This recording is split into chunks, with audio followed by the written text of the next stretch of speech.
Seja muito bem-vinda a mais um episódio do De Mulher para Mulher. E antes de falar o tema do episódio de hoje, eu gostaria de fazer um relato pessoal, contar um pouquinho de uma experiência pessoal minha. Há um tempo eu estava insatisfeita com a minha aparência, minha autoestima estava baixa, não estava muito legal. E eu procurei uma ajuda médica mesmo para poder fazer todo um processo para emagrecer, para gostar mais de mim quando eu me olhasse no espelho. Mas já na avaliação eu me deparei com um pequeno choque, que foi ter a minha gordura corporal muito acima do que eu imaginava que ela estivesse e a minha massa muscular muito abaixo do que precisava. E foi contando com a ajuda de uma médica maravilhosa, que inclusive está aqui hoje, que é a doutora Bianca, que eu consegui mudar a minha mentalidade sobre isso, que eu percebi que na verdade eu precisava. Sim, a gente precisa se preocupar com a estética, mas principalmente com a questão da saúde. E então o bate-papo de hoje e a pergunta que vai nortear a nossa conversa hoje é: quando foi a última vez que você realmente escutou o seu corpo? E eu gostaria que a doutora Bianca se apresentasse um pouquinho pra gente poder começar realmente a nossa conversa. Olá, espero que todos gostem desse episódio. Eu sou a doutora Bianca Butterby, médica, graduada pela UFG em 2013 e um pouco da minha trajetória como médica vem da minha trajetória pessoal. Hoje eu trabalho com emagrecimento porque a obesidade foi algo que sempre foi um peso para mim, desde sempre. Ainda não estou no meu peso ideal, ainda faltam aí uns 13, 14 quilos, porém eu já consegui reduzir 42 quilos do meu maior peso, que foi 110. Sim. Então, eu acho que como eu estou passando nesse processo, acaba que às vezes alguma coisa ali do paciente obeso eu acabo entendendo um pouquinho melhor. E uma das coisas é justamente essa questão que foi o que te trouxe. Primeiro a estética, depois a saúde. Hoje a gente percebe muito que uma das coisas que trazem muitos pacientes para cá é a estética. É não estar satisfeito com o corpo, é ir em uma loja e não encontrar uma roupa que caiba bem, que caia bem. Sim. E isso é o que mais chega, assim, em primeiro momento, é o que chega a preocupação com a estética mesmo. Inicialmente, sim. Porque geralmente o paciente que está com problema de saúde, ele não procura inicialmente um médico para perder peso. Já é aquele paciente que infartou, vai no cardiologista, é um que teve um AVC, está indo no neurologista. Então, vamos dizer que aqui eu trabalho um pouquinho na área preventiva. Sim, sim. E é muito interessante isso, porque às vezes a gente não escuta os sinais do corpo mesmo, né? Falo até por mim, eu tinha uma sudorese muito grande porque eu comecei a ganhar peso. Eu tinha muita dificuldade para subir uma escada que fosse, porque eu comecei a ter um peso um pouco maior do que o meu corpo mesmo estava acostumado. Mas a gente vem por outro ponto, porque olha no espelho e não gosta. E não por esses pequenos pontinhos, né, que a gente às vezes até deixa passar batido no dia a dia. E eu vejo isso muito também no consultório como psicóloga. Que às vezes a pessoa não vem porque tá querendo se conhecer mais, ou não é esse o ponto principal, é porque está se sentindo ansiosa, é porque não está dormindo bem. Então são alguns sintomas e que às vezes ultrapassam o que realmente a gente precisa olhar, né? O olhar ele muda ali. Não é, a pergunta muda na verdade, né? O que a gente tem que se perguntar? É porque eu não estou conseguindo ter uma vida mais ativa, uma vida, né, mais saudável? Não, é porque minha roupa não tá fechando, é porque eu não encontro uma roupa para vestir. Não que não seja importante, porque também é, mas a gente começa a mudar o olhar também, né, para esses pontos. Acho que a gente precisa entender muito um termo chamado qualidade de vida. A qualidade de vida, ela vem não só da aceitação estética, de você olhar no espelho e gostar bem daquilo. Isso faz parte da qualidade de vida, mas não é só isso. Isso, exatamente. Você precisa também ter saúde, o seu corpo precisa acompanhar, o físico precisa acompanhar. Sim, com certeza, com certeza. No seu caso, por exemplo, como você acabou falando o que aconteceu, a gente tinha uma quantidade de massa muscular proporcional muito baixa. Isso era algo que não te incomodava no hoje. Porém, quando a gente começou a falar, a gente observou que sim, incomodava, mas você não percebeu percebia que poderia ter uma qualidade de vida melhor do que estava tendo naquele momento. Exatamente. E até atividade física mesmo, que foi um dos pontos que a gente conversou, né? Eu fui no cardiologista porque eu achei que era alguma coisa, um coração, alguma coisa assim.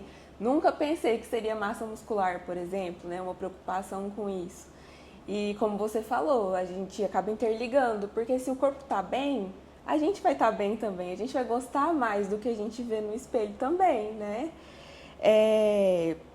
E aí até uma outra pergunta. Você consegue perceber no consultório que essa visão ela vai mudando ao longo do tempo do próprio paciente? Às vezes ele chega com uma preocupação com a estética, mas ao longo do processo ele vai entendendo que vai além disso? Com toda certeza. Isso, assim, na maior parte dos atendimentos acontece isso.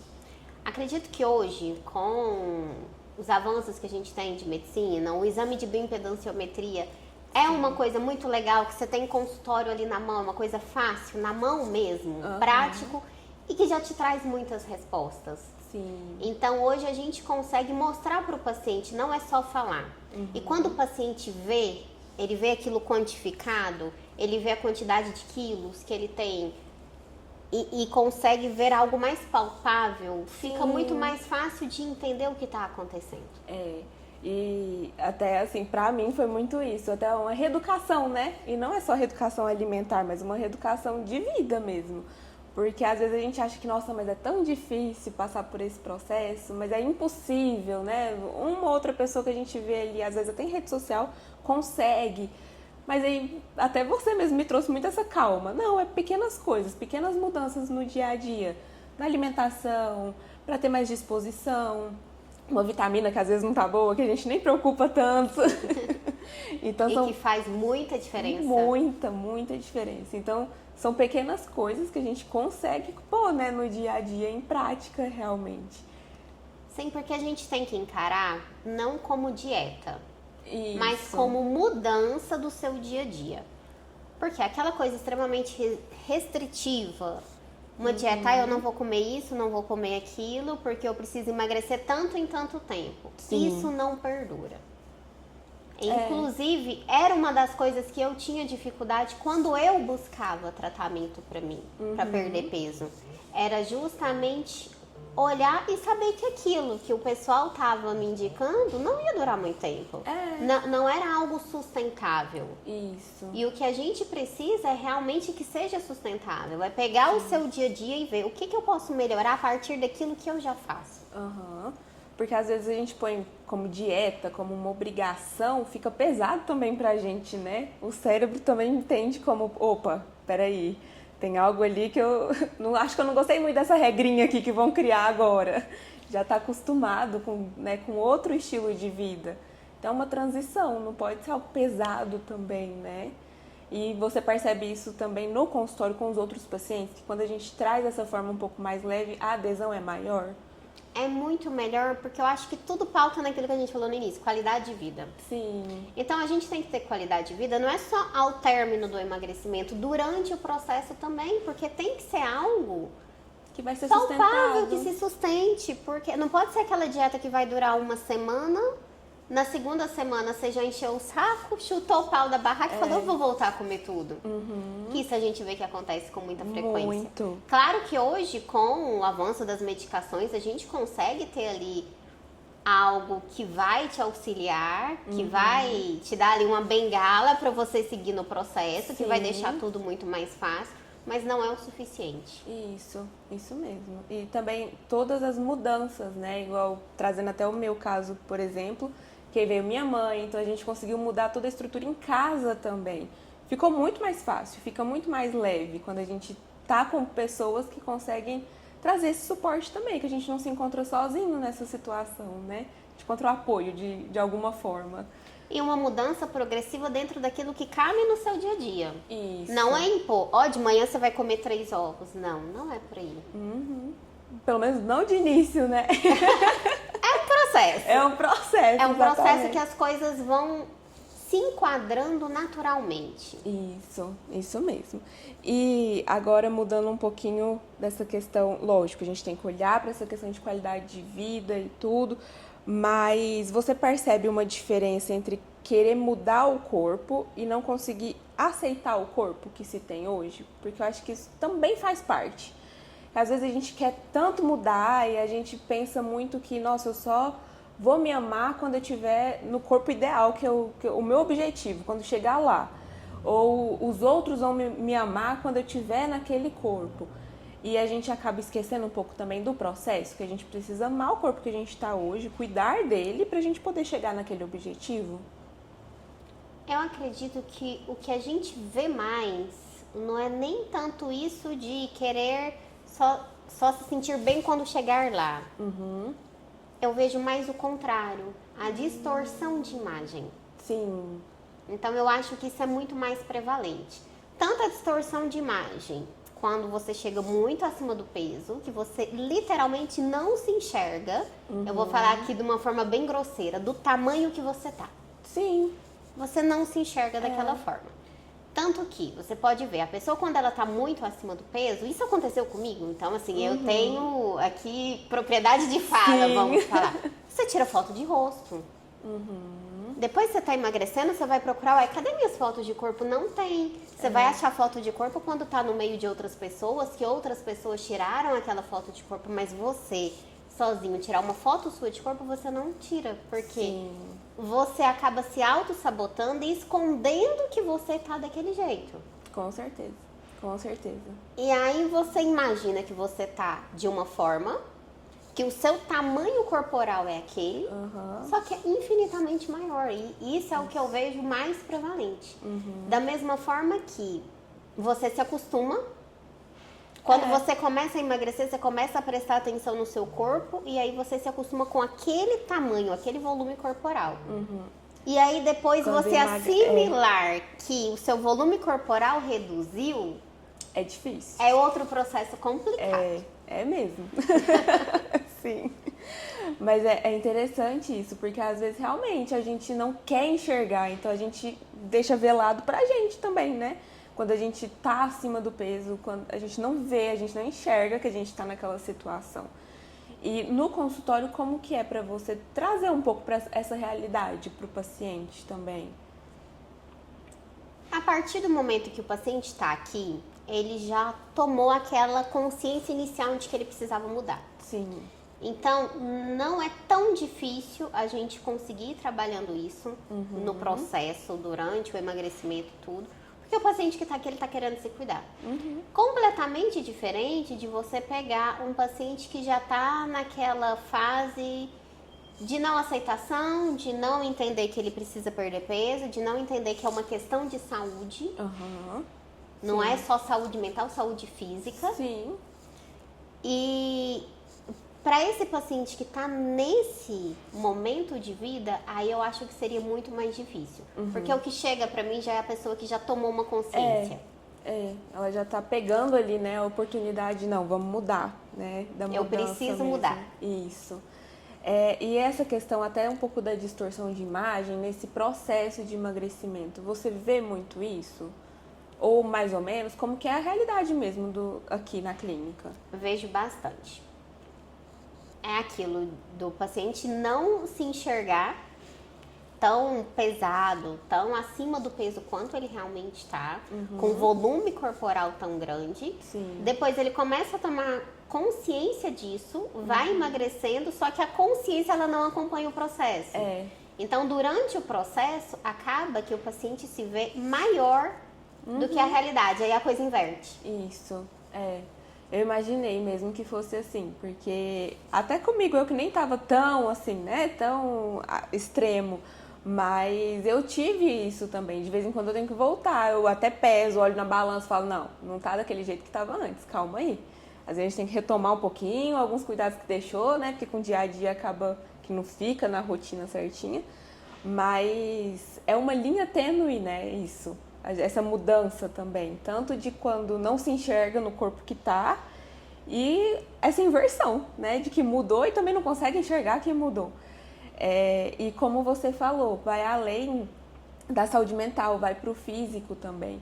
E como uma coisa está atrelada na outra também, porque eu vejo até no meu consultório, eu tenho pacientes que passaram pelo processo de emagrecimento e que são coisas mínimas, às vezes 2 quilos que sobe na balança já fica em pânico, porque acha que vai voltar para aquele processo de novo, e aí começa a ser rígido consigo mesmo, porque às vezes a mudança corporal não acompanha a da consciência, como você falou, e isso é muito perceptível, a gente tem que ter esse cuidado também, né, unificar os dois, porque senão a gente fica nessa para sempre, né, e aí o mental também não vai ser sustentado, não tem como. E acaba refletindo no físico também, né? Essa questão de a consciência não acompanhar o corpo é muito prevalente e isso acontece independente de quem seja o paciente. Eu tenho isso. Sim. Eu que trabalho com isso, eu que estudo isso, eu que entendo o processo, eu tenho isso. Quando eu fui comprar, eu usava roupa plus size. Sim. Eu pesava 110 quilos. Então, eu pra já mudar tinha... até isso, né? O processo de, não, peraí, eu já não é essa roupa que me serve mais. Eu já tinha menor. um grau alto de obesidade. Sim. Então, você vai comprando roupa que tem elastano, porque você se engana, porque você ganha 5, 7, 8 quilos, a roupa continua servindo, não faz diferença. Então você se engana. Então você vai se auto-sabotando nas pequenas coisas do dia a dia. Isso, é mesmo. E aí depois, pra você tomar consciência de que, olha, eu não tô mais usando roupa plus size. Eu parei de comprar roupa plus size literalmente quando elas estavam caindo e não cabiam mais. Que aí eu consegui tomar a consciência de que, ó, tá na hora de eu ir pra uma roupa de tamanhos tradicionais. Isso.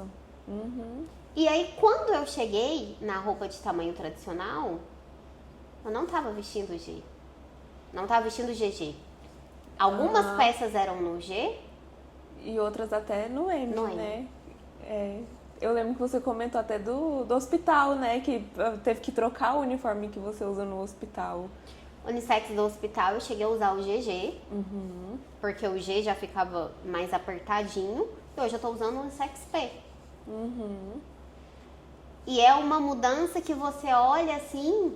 E a primeira vez que eu fui pegar o Unissex P, eu peguei pensando, eu vou ter que voltar aqui e trocar porque não vai me servir. Sendo que no plantão anterior, eu tinha pegado o M e eu tinha visto que o M tava bem larguinho. Sim. Então, é coisa que é difícil de você tomar consciência. Até uma autossabotagem ali também, né? Porque você fica, não, essa roupa, como assim eu já tô nesse tamanho, né? Não é essa que me serve, é a maior que me serve. Realmente, é um processo, né, que a gente tem que ir observando e também entendendo também a limitação da nossa mente, né? Peraí. E eu acho que é porque, por exemplo, tô falando de pacientes obesas que estão 30, 40, 50 quilos acima do peso ideal. Sim. Você é acostumado durante anos ou durante uma vida inteira a ir numa loja e você não encontrar roupa que te sirva. Então você é sempre acostumado a ir no maior número que tem naquela loja física. Sim. Ou até o olhar, né? Tipo, não olha aquelas roupas da vitrine, por exemplo. Não, você vai buscar as outras roupas. O que serve. O que cabe. Não é nem servir, que pra mim servir é você vestir e ficar bom. É o que entra, o que cabe. Então você é acostumado uma vida inteira com isso. Vestir o que cabe. Depois, quando você emagrece, você vai numa loja. Igual eu te falei, a primeira vez que eu fui numa loja de tamanhos normais, depois que eu já tinha perdido muito peso, eu cheguei pedindo o GG. O vendedor falou pra mim, o GG não vai te servir. Eu já engoli seco pensando, gente, será que ainda não me serve? Aí ele completou, eu acho que vai ser o M. Eu pensei, ele tá louco?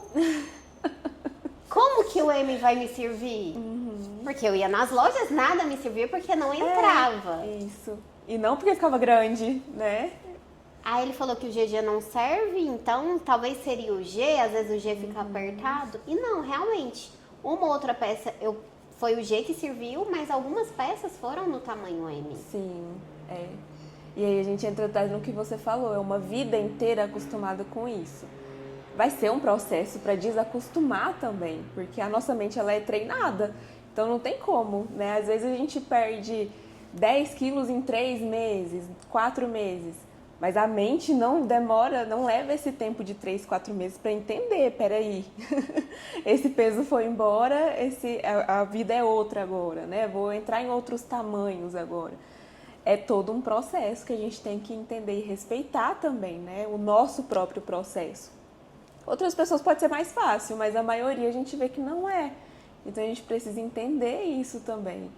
É muito, muito interessante isso, porque até eu, que sou psicóloga, entendo todo esse processo, às vezes eu tenho que me cobrar. Eu falo, peraí, eu não tô naquele tamanho que eu tava antes. Antes eu também não tirava foto. E o meu peso não era tão, assim, exorbitantemente, né, acima. Mas eu ficava, não, tem alguma coisa aqui que não tá legal. O braço, às vezes eu olho e falo, não tá bom, não tá legal. Mas peraí, já esteve menos, menos agradável do que tá agora. Vamos entender o processo também, vamos respeitar esse processo. Que eu não quero voltar a ser magrinha do jeito que eu era antes também, porque também tem isso. Às vezes a pessoa tá muito magra e quer, né, o processo inverso, quer engordar um pouco. E aí, como eu falei, a linha tênue, que às vezes a gente sai de um ponto para ir para outro, mas aí quando a gente está no outro, a mente não acompanha no mesmo passo, né, que a gente está dando. Então a gente tem que ter o cuidado mesmo, né, com isso. E não é um cuidado de alerta, mas é um cuidado mesmo de se entender, de se acolher. Peraí, vamos... Por mais que às vezes assusta, né, que a gente vai lidar com outras pessoas, igual você falou, o vendedor, peraí, então eu vim na loja errada, não é esse o tamanho que é pra mim. Será que a forma dessa loja é maior que das outras? O que tá como assim? Aí a gente tem que entender como que a gente vai lidar também com a gente, né? Porque é assim, é um processo, tudo é um processo. Foi um processo para perder o peso e vai ser um processo para a mente acompanhar isso também, né? E um processo também em relação ao medo de voltar a ganhar. Porque como hoje a gente está conseguindo grandes perdas de peso com medicações novas que tem aí no mercado, o paciente ele consegue chegar sem uma cirurgia naquele peso que ele precisa. Sim, mas e manter? E aí depois vem aquele medo gigantesco de voltar a ter ganho de peso. Sim. Então, um dos problemas que eu tenho aqui hoje é de convencer o paciente que a gente precisa ir reduzindo dose, ir reduzindo medicação. Paciente que às vezes não tá só com uma canetinha, que tá com a canetinha e outras medicações, não é monoterapia. Sim. Porque muitas vezes é um paciente que tem compulsão alimentar, tem outros transtornos que ajudam no ganho de peso. Então você mostrar para aquele paciente que, olha, a gente atingiu o objetivo, agora tá na hora da gente ir tirando a sua muleta, você já chegou aonde você precisava. Isso. E os pacientes têm medo. Tem, porque acaba que fica aquela, nossa, como que eu vou viver sem essa muleta, né? A muleta parece que faz parte da vida ali dele, né? E realmente é um processo bem complexo, assim, porque às vezes até eu me pego, às vezes falo, nossa, mas uma dosezinha aqui essa semana ia ajudar tanto. Eu acho que o desmame, por exemplo, que a gente faz da canetinha, ele é muito importante. Uma das coisas que eu observo muito é a questão psicológica no momento do desmame. Não é só você ver se tá voltando fome, se o paciente tá ganhando peso, se tá conseguindo manter, parte metabólica da questão. Mas isso aqui também. E até tem o tantos de casos, né, que surgiram até quando começou a ficar mais famoso ano passado, artrite hepatite e tudo, que o pessoal falava, não, esse medicamento depois você ganha tudo de volta. Não, porque não vai adiantar nada e não sei o quê. Por quê? Porque é um processo também que une o mental. Se você não se reeduca nas pequenas coisas, você vai voltar mesmo a ter aquele ganho de peso. Mas aí também é o paciente entender que ele se reeducou, que ele consegue, né, ficar sem o medicamento também.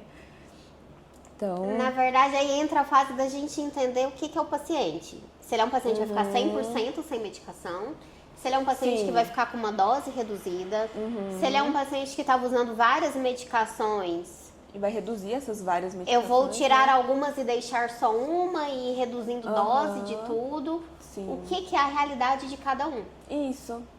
Porque como você falou, às vezes é um processo de ansiedade, é um processo de compulsão.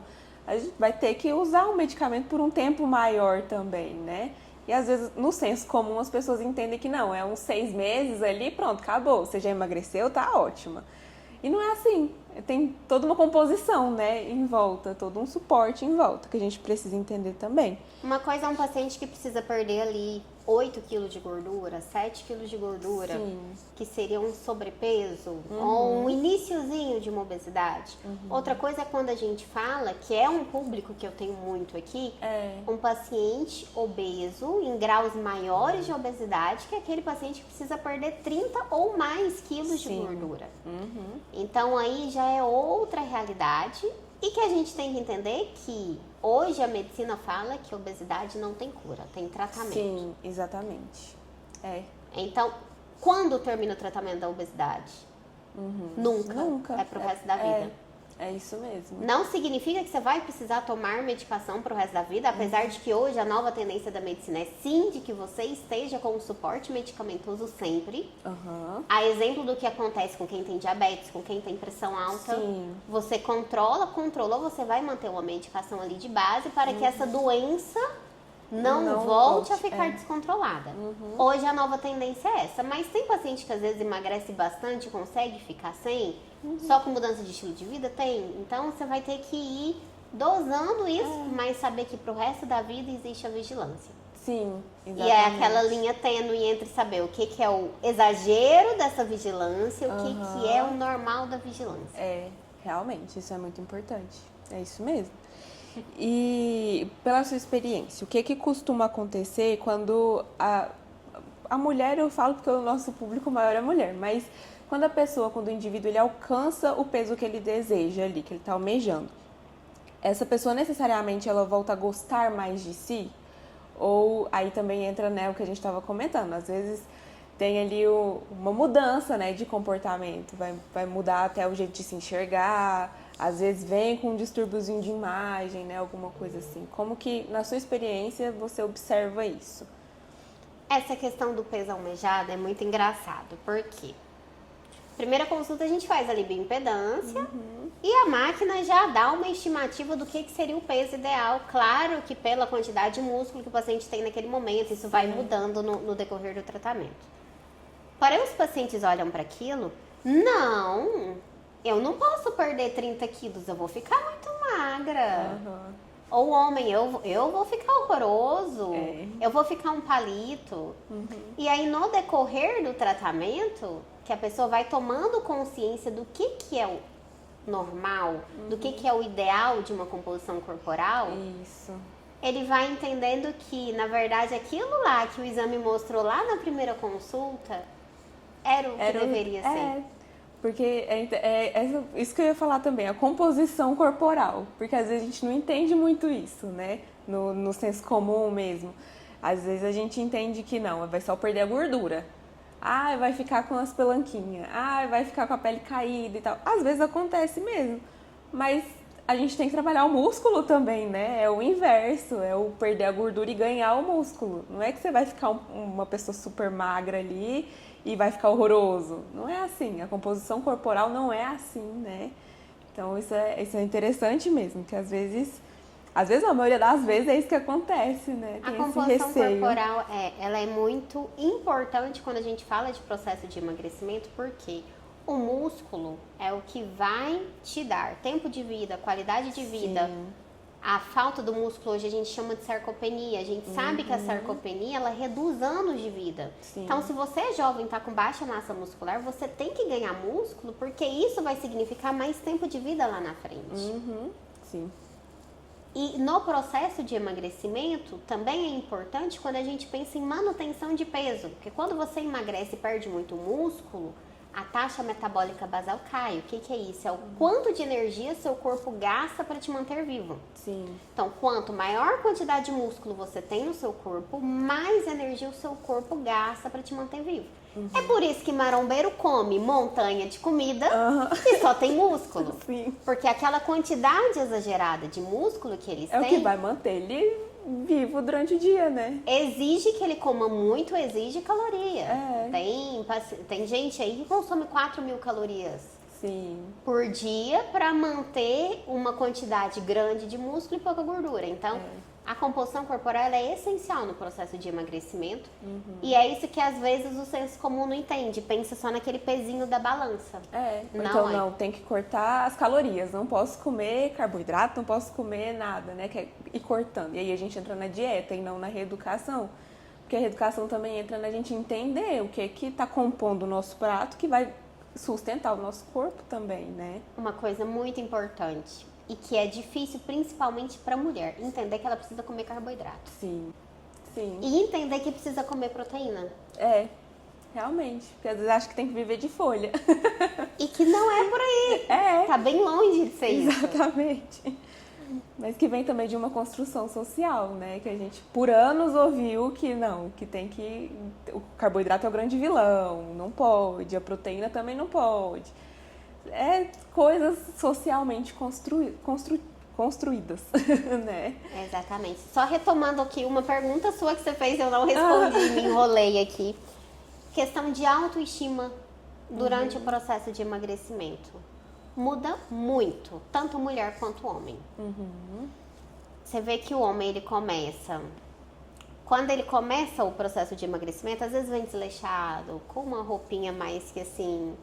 Estilo desleixo de homem, aquele desleixo de homem. Depois você vê que ele vem sempre com a barba arrumadinha, cabelo mais penteado, uma roupinha mais assim. Você vê que aquele paciente, ele tá se cuidando mais. Sim. E você vê isso em pequenos detalhes. É mesmo. A mulher é mais escancarado, vamos dizer assim. Porque aí a mulher já começa, né? Agora eu tenho que fazer botox, agora eu tenho que cuidar da minha pele, agora tá esse pé de galinha que tá caindo, eu tenho que fazer um preenchimento. Nossa, eu quero colocar uma boca. Nossa, eu quero melhorar minha pele. Aí você vê que elas pintam o cabelo, mexem no cabelo, muda o cabelo. A vestimenta muda muito. E tem até uma coisa que muitas pacientes falam e que é super engraçado, o termo roupa de gordo. Eu não quero mais saber de roupa de gordo. É mesmo, é verdade. Que é aquela roupa grande que não orna, não veste. E que às vezes fica mais largo, né? E mulher, querendo ou não, quando fica mais vaidosa, quer marcar mais o corpo, né? Mostrar realmente. Então, realmente. E é interessante isso, porque muda tudo, né? O poder da autoestima, né? Como que é importante a gente ter esse cuidado.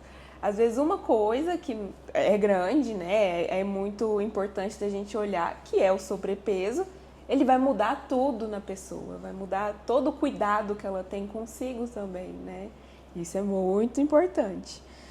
A pessoa desperta ali aquilo que ela sempre teve vontade de fazer e que parece que o peso não deixava. Ela sempre teve vontade de cuidar do rosto, cuidar da face, colocar um preenchimentozinho aqui e outro ali, fazer um botox. Só que aquilo lá não aflorava. Ela sempre teve vontade de ter um estilo de vestimenta. Mas ela não achava a roupa que cabia naquele estilo. Isso. E ela usava a tão famosa roupa de gordo. Que é aquela roupa quadradona, que serve, que tem bastante elastano. Isso.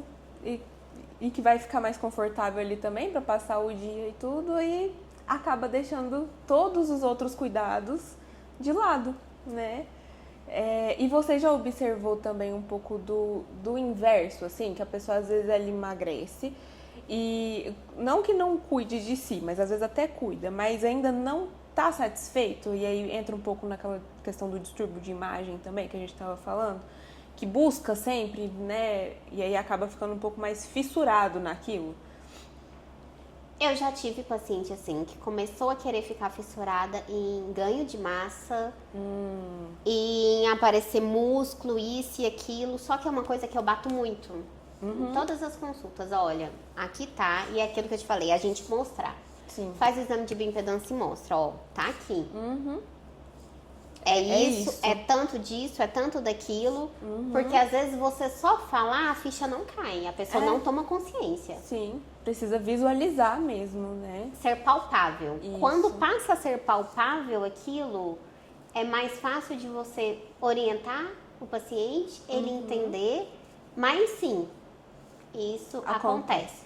Numa proporção um pouquinho menor, mas acontece. Isso eu tô falando assim, de uma visão um pouquinho diferente, porque eu tenho esse público já que é um público que precisa perder muito. Sim, mas eu vejo também que você tem muito esse cuidado também com todos os pacientes que vêm, de mostrar, e até às vezes se precisa fazer o uso de um hormônio, por exemplo, que foi o meu caso, você deixa bem claro, ó, é realmente para a saúde, é para isso e isso, é por tanto tempo, não é uma coisa que vai... Porque às vezes vicia mesmo, né? Tem tantas pessoas viciadas em academia, por exemplo, porque é uma coisa que você vai entrando nesse mundo e acaba viciando de certa forma.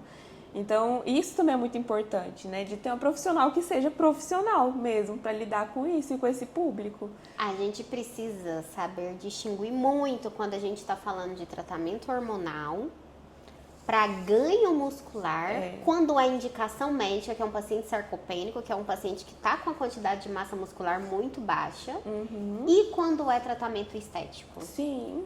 E acaba, às vezes, sendo até difícil da gente dosar aquilo, mas eu acho que tem que ser responsável. Porque o hormônio, gente, mesmo quando você tem indicação médica, isso não exime os riscos. Sim, com certeza. A gente tem que ter cuidado. E cada corpo é um corpo, vai reagir de uma forma. O mínimo, você pode ter acne, você pode ter queda de cabelo, você pode ter aumento de pelo no corpo, você pode ter aumento clitoriano para mulher, engrossamento de voz. Sim. E muitas dessas coisas que você tem são irreversíveis. Alteração de genitália é irreversível, engrossamento de voz é irreversível. Sim. E tudo bem, o acne você trata. E aí a gente passa já para outra parte, que é a questão de risco cardiovascular, você poder ter aí uma insuficiência cardíaca, você poder ter mais infarto, mais AVC. É claro que quando a gente está falando em uso responsável, com indicação precisa, dose adequada, não é dose de bomba. Isso. Não é longe disso. Todos esses efeitos são minimizados, mas ainda assim acontece. Acontece muito. Realmente. E aí a importância de ter alguém que seja responsável, né? Porque a gente, infelizmente, vê tantos profissionais que não são. E é importante ter esse olhar e esse acompanhamento mesmo, né? De perto, de um responsável, de um profissional responsável mesmo. Até porque, gente, criar um corpinho de paniquete à base de hormônio, à base de tirzepatida, e usando um monte de coisa que a gente tem na mão de forma irresponsável, é muito fácil. É muito fácil. Sim. Muito. Mas e as consequências disso? E o preço disso a longo prazo? Exatamente. É isso mesmo. E até pra gente já ir passando um pouquinho pro final. Na sua opinião, qual que é a maior mentira, assim, sobre a saúde? Até um pouco dessa confusão entre saúde e estética. Eu acho que quando a gente fala de saúde, o paciente tem que estar bem com tudo. Tem que estar bem com o físico, ele tem que estar bem com ele olhar no espelho e achar agradável aquilo que ele vê. Da mesma forma que a parte emocional, a parte metabólica, a parte de exames, também precisa estar bem. Então, é literalmente aquilo da OMS, é o bem-estar físico, mental e social. Sim. Então, eu acho que quando a gente está falando de saúde, a gente fala disso tudo. Então, a saúde, ela tem que englobar o todo. Com certeza. É isso mesmo. Então, por hoje é isso. Eu queria muito agradecer você por ter participado, por ter topado participar desse episódio. E espero que tenha ficado bem claro também para todo mundo sobre a importância disso, né? A importância dos profissionais responsáveis no geral. E da importância da estética, porque é importante para a autoestima, é importante para a gente conseguir se cuidar mais, mas sempre olhando também para a questão da saúde, que a gente não pode deixar de lado de jeito nenhum. De forma alguma. Inclusive no meu Instagram eu coloco uma frase que foi algo que eu criei que eu acho que ela reflete muito aquilo que eu penso. Beleza e saúde caminham juntas. Sim, com certeza. Eu acho que a beleza nunca pode se sobrepor à saúde, tudo tem que ser feito de forma responsável, mas por que não também priorizar? Sim, com certeza. A gente se sentir bem integralmente, né? Exatamente. Muito obrigada, doutora Bianca. E eu vou deixar também as redes sociais aqui na descrição do vídeo para todo mundo poder seguir e acompanhar. Muito obrigada. De nada, foi um prazer participar. Muito obrigada, eu adorei, ficou